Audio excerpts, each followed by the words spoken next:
Hello guys, comic എംഎംവേഴ്സിലേക്ക് എല്ലാവർക്കും സ്വാഗതം. ഇന്ന് മാർവലിൻ്റെ ഫേസ് 6-ൻ്റെ ഫസ്റ്റ് മൂവി, അതായത് ഫണ്ടാസ്റ്റിക് 4 റിലീസായിട്ടുണ്ട്. എനിക്ക് മോർണിംഗ് ഷോ കാണാൻ പറ്റിയിട്ടുണ്ടായിരുന്നില്ല. ഞാൻ ആഫ്റ്റർനൂൺ ഷോയാണ് പോയത്, അതും ഐമാക്സിൽ 2D ആണ് കണ്ടത്. അപ്പോൾ മൂവിയുടെ റിവ്യൂ ഞാൻ എന്തുകൊണ്ട് ഐമാക്സിൽ കണ്ടെന്നുള്ളത് ഞാൻ ഇത് പോകും, അതായത് ഞാൻ ഈ റിവ്യൂ ഫുള്ള് കംപ്ലീറ്റ് ചെയ്യുമ്പോൾ നിങ്ങൾക്ക് മനസ്സിലാവും എന്തുകൊണ്ട് ഐമാക്സിൽ കണ്ടു എന്നുള്ളത്. സോ മൂവിയുടെ റിവ്യൂ പറയുകയാണെന്നുണ്ടെങ്കിൽ, നമ്മളിപ്പം ഫണ്ടാസ്റ്റിക് 4ൻ്റെ പഴയ മൂവീസ്, അതായത് മാർവലിൻ്റെ ഫസ്റ്റ് മൂവീസ് ലൈക്ക് എക്സ്മാൻ്റെ കൂടെ ഇറങ്ങിയ, എക്സ്മാൻ്റെ ശേഷമൊക്കെ അല്ലെങ്കിൽ അതിന് മുന്നേ ഇറങ്ങിയിട്ടുണ്ടായിരുന്ന നമ്മുടെ പഴയ ഫണ്ടാസ്റ്റിക് 4 മൂവീസ് എടുത്ത് നോക്കിക്കഴിഞ്ഞാൽ അതും ഇതും തമ്മിൽ ഒരു കണക്ഷനും ഇല്ല. ഓക്കെ, സോ അത് കണ്ടാലേ ഇത് കാണാവൂ അങ്ങനെയൊന്നുമില്ല. ഇപ്പോൾ ന്യൂ ആയിട്ട് ഇപ്പോൾ ഒരു പടം ഇത് കാണാൻ പോകണം എന്നുള്ളവർക്കാണെങ്കിൽ അത് കാണേണ്ട കാര്യമൊന്നുമില്ല. ഇത് ഡയറക്റ്റായിട്ട് നിങ്ങൾക്ക് പോയി കാണാം. ബിക്കോസ് ക്യാരക്ടേഴ്സ് എല്ലാം ഇത് തന്നെയാണ്, ഒരു ചേഞ്ചസും ഇല്ല. മീൻസ് അവിടെ ഉണ്ടായിരുന്ന അതേ 4 ക്യാരക്ടേഴ്സ് തന്നെയാണ് ഇവിടെ ഉള്ളത്. പേരോ അങ്ങനെ ഒന്നിനും തന്നെ ചേഞ്ചസ് ഒന്നുമില്ല. അവിടെ വേറൊരു പ്ലാനറ്റ് ആണെങ്കിൽ ഇവിടെ വേറൊരു പ്ലാനറ്റ്, അത്രേ ഉള്ളൂ. ആ ഒരു ഡിഫറൻസ് ആണ് ഇതിനകത്ത് കാണിക്കുന്നത്. സോ ഇതിലെന്ന് പറഞ്ഞു കഴിഞ്ഞാൽ മെയിനായിട്ട് നമ്മുടെ ഈ 4 ഹീറോസ് ഇല്ലേ, ഈ 4 ഹീറോസിൻ്റെ പവറും കാര്യങ്ങളും എങ്ങനെ വന്നു, ഇവരുടെ എർത്തിൽ എന്തൊക്കെയാണ് നടക്കാൻ പോകുന്നത്, വില്ലനും ഇവരും തമ്മിൽ എങ്ങനെ മീൻസ് ആ ഒരു അറ്റാക്ക് വരുന്നു, അങ്ങനെ കുറേ കാര്യങ്ങളൊക്കെയാണ് ഇതിനകത്ത് കാണിക്കുന്നത്. പിന്നെ ഞാനിതിൽ പറയുന്ന വേറൊരു കാര്യം എന്ന് വെച്ച് കഴിഞ്ഞാൽ, ഞാൻ പടം കാണാൻ പോകുന്നതിന് മുന്നേ ട്രെയിലറൊന്നും കണ്ടിട്ടുണ്ടായിരുന്നില്ല. സോ ഞാൻ എന്തുകൊണ്ട് ട്രെയിലർ കാണില്ല എന്ന് പറഞ്ഞാൽ, ഇപ്പം ട്രെയിലറിലെന്ന് പറയുമ്പോഴത്തേനും മോസ്റ്റായിട്ട് മൂവീസിൻ്റെ കുറേ പോർഷൻസൊക്കെ കാണിക്കും, നിങ്ങൾക്ക് തന്നെ അറിയാം. അപ്പോൾ ഈ പോർഷൻസ് കുറേ കാണിക്കുമ്പോഴത്തേനും എനിക്കെന്ന് പറഞ്ഞാൽ ഈ പോർഷനെല്ലാം തിയേറ്ററിൽ പോയി കണ്ട് എക്സ്പീരിയൻസ് ചെയ്യാനാണ് എനിക്ക് കൂടുതൽ ഇഷ്ടം. അപ്പം അതുകൊണ്ട് അത് സ്പോയിൽ ചെയ്യാതിരിക്കാൻ വേണ്ടിയിട്ടാണ് ഞാൻ ട്രെയിലർ കൂടുതലും കാണാത്തത്.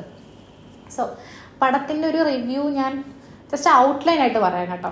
അപ്പം ഈ ഔട്ട്ലൈൻ എങ്ങനെയാണെന്ന് പറഞ്ഞു കഴിഞ്ഞാൽ, നമ്മുടെ ഈ 4 ഹീറോസും അതായത് റീഡ്, സൂ, നമ്മുടെ ബെൻ, അതുപോലെ തന്നെ ജോണി. അപ്പം ഇവർ 4 പേരും ഫസ്റ്റ് വന്നിട്ട് ഇവർക്ക് പവേഴ്സ് ഒന്നുമില്ല. അപ്പം ഈ പവേഴ്സ് എങ്ങനെ ഉണ്ടായി അതാണ് ഫസ്റ്റ് ഇതിൽ കാണിക്കുന്നത്.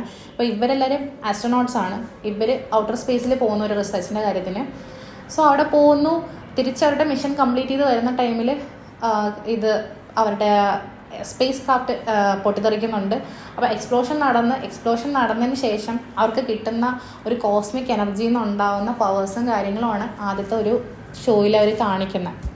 ഓക്കെ, സോ ഈ സ്റ്റോറി ലൈനിന് ശേഷം പിന്നെ അവർ പറയുന്നത് വെച്ചാൽ, ഇവർക്ക് അതായത് റീഡിനും സൂവിനും ഇതിനകത്ത് ഒരു കുട്ടി ഉണ്ടാകുന്നുണ്ട്.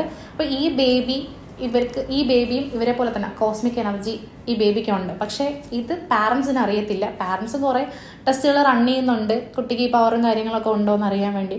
പക്ഷേ അവർക്ക് അതൊന്നും തന്നെ കണ്ടുപിടിക്കാൻ പറ്റില്ല.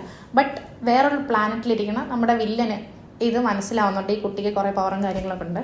സോ ഈ കുട്ടിയെ പിടിച്ചുകൊണ്ട് പോകാൻ വേണ്ടിയിട്ടാണ് നമ്മുടെ വില്ലൻ എർത്തിൽ വരുന്നത്, ഈ ഇവരുടെ എർത്തിൽ, അതായത് 828 വരുന്നത്.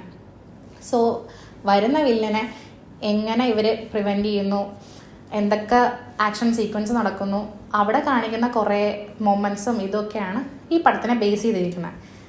പിന്നെ ഇതിനകത്ത് എനിക്ക് ഏറ്റവും കൂടുതൽ ഇഷ്ടപ്പെട്ടതെന്ന് പറഞ്ഞാൽ ഇതിൻ്റെ പോസ്റ്റ് ക്രെഡിറ്റ് സീനാണ്. പോസ്റ്റ് ക്രെഡിറ്റ് സീൻ എന്ന് പറഞ്ഞു കഴിഞ്ഞാൽ അത് എന്താ പറയുക, എനിക്ക് ഭയങ്കര മൈൻഡ് ബ്ലോയിങ് ആയിരുന്നു. ഞാൻ ഒരിക്കലും എക്സ്പെക്റ്റ് ചെയ്യാത്ത ഒരാളായിരുന്നു ആ പോസ്റ്റ് ക്രെഡിറ്റ് സീനിൽ വന്ന ആൾ. സോ ഞാൻ പോസ്റ്റ് ക്രെഡിറ്റ് സീനിൽ വന്ന ആളെ പറ്റി പറയുന്നില്ല, അത് സ്പോയിലറാവും. സോ നിങ്ങൾ എന്നെ പോയി പടം കണ്ടിട്ട് നിങ്ങൾ എന്നെ പറയണം. പ്ലസ് ഞാൻ എന്തുകൊണ്ട് ഐമാക്സിൽ ഈ പടം കണ്ടതെന്ന് പറഞ്ഞു കഴിഞ്ഞാൽ, നമുക്കറിയാം മോസ്റ്റ് മൂവീസിന് മേലെ താഴെയും ഒരു ബ്ലാക്ക് പോർഷൻ ഫീൽ നമുക്ക് ഉണ്ടാവും. ഐമാക്സിലെന്ന് പറയുമ്പോൾ ഫുൾ സ്ക്രീനിലായിരിക്കും നമ്മൾ പടം കാണുന്നത്. പ്ലസ് ഇതിനകത്ത് വരുന്ന വില്ലൻ എന്ന് പറഞ്ഞു കഴിഞ്ഞാൽ ഭയങ്കര ഒരു ഭയങ്കര ജൈജാനിക് ഫിഗർ ആയിട്ടുള്ളൊരു വില്ലനെയാണ് ഇതിനകത്ത് കാണിക്കുന്നത്. അതായത് ഒരു ആചാരഭാവം എന്നൊക്കെ തന്നെ പറയാം നമുക്ക്.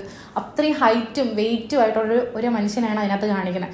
അപ്പം ഇവരൊക്കെ ഭയങ്കര ഉറുമ്പിൻ്റെ സൈസ് കണക്ക് അങ്ങേർക്ക് നോക്കിക്കഴിഞ്ഞാൽ അങ്ങനെ കാണാൻ പറ്റുള്ളൂ. സോ അങ്ങനെ അത്രയും ഹൈറ്റും കാര്യങ്ങളും ഉള്ള ഒരാളുടെ ഒരു ഫിഗറൊക്കെ നമുക്ക് ശരിക്കും ഐമാക്സിൽ പോകുമ്പോഴാണ് നമുക്കത് ഫീൽ ചെയ്യാൻ പറ്റുന്നത്. അതുകൊണ്ട് തന്നെയാണ് ഞാനിത് ചൂസ് ചെയ്യുന്നത്. നിങ്ങൾക്ക് 3D കാണണം എന്നുള്ളവർക്ക് 3D കാണാം കേട്ടോ. ഞാൻ 2D കണ്ടെന്ന് പറഞ്ഞു കഴിഞ്ഞാൽ എനിക്ക് ചില നേരത്തെ ഈ കണ്ണാടി വെച്ച് കാണുമ്പോഴത്തേനും ഒരു ഇരുട്ടിൻ്റെ ഒരു ഫീല് ഗ്ലാസ്സിൽ എപ്പോഴും ചിലപ്പോൾ തോന്നാറുണ്ട്. അതുകൊണ്ടാണ് ഞാൻ 2D മോസ്റ്റായിട്ട് ഞാൻ പ്രിഫർ ചെയ്തത്. പ്ലസ് നിങ്ങൾ എന്തായാലും പടം പോയി കാണണം.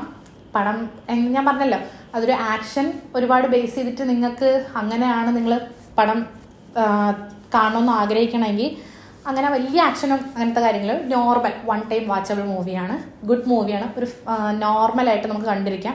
അങ്ങനെ വലിയ ബോറടിക്കത്തോ അങ്ങനെയൊന്നുമില്ല. എൻഗേജിങ് ആണ്. ബട്ട് ഞാൻ പറഞ്ഞില്ലേ, ഇതിൻ്റെ പോസ്റ്റ് ക്രെഡിറ്റ് സീനാണ് ഏറ്റവും ഹൈലൈറ്റ്. ആ പോസ്റ്റ് ക്രെഡിറ്റ് സീനിന് വേണ്ടി വേണമെങ്കിൽ നമുക്ക് പോയി പടം കാണാമെന്നുള്ളൊരു ഇൻട്രസ്റ്റ് ഉണ്ടാവും കേട്ടോ. ഞാൻ തന്നെ ഒട്ടും എക്സ്പെക്ട് ചെയ്തില്ല പടത്തിൽ വരുന്ന പോസ്റ്റ്മെൻ്റായിരുന്നു പോസ്റ്റ് ക്രെഡിറ്റ് സീനിൻ്റെ.